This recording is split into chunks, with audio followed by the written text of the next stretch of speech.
Hey guys, welcome back to our channel. In today's guide video, I'm about to simply show you how you can actually update games on PlayStation or your PS4. So the process is actually pretty simple, so you want to make sure to watch this video till the end. But before we get started, if you are new to our channel, make sure to leave a like, subscribe, and without any further ado, let us get started with today's video.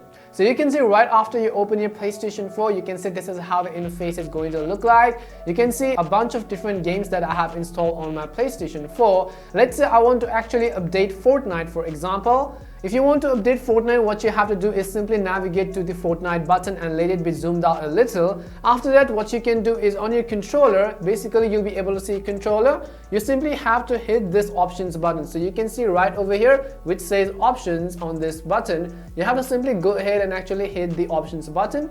As you hit options, you'll be able to see a bunch of different options on your PlayStation. On the right hand side, you can see upload or download save data, add to folder, check for update, and this is exactly where we want to go. If you want to check for updates, if there is an update button available there, simply hit X on your keyboard again. As soon as you hit X, you can see the installed application is the latest version. So in my case, the Fortnite app does not have an update, but if it does have an update, it will basically show up on this screen. If you want to check for other updates, simply actually scroll to their section again and then hit the options button on your keyboard and then simply tap on check for update, and if there is an update available anywhere on this game, you can see it says an update file for this application is available. To check the download status of the update file, go to the notification screen. In my case, I do not have enough free space, so what you could do is simply go to the downloads tab and then you'll be able to see a bunch of different games. If you want to update that game, you should simply tap on it and then actually update the game to the latest version. You can tap on options and then go ahead and actually update it.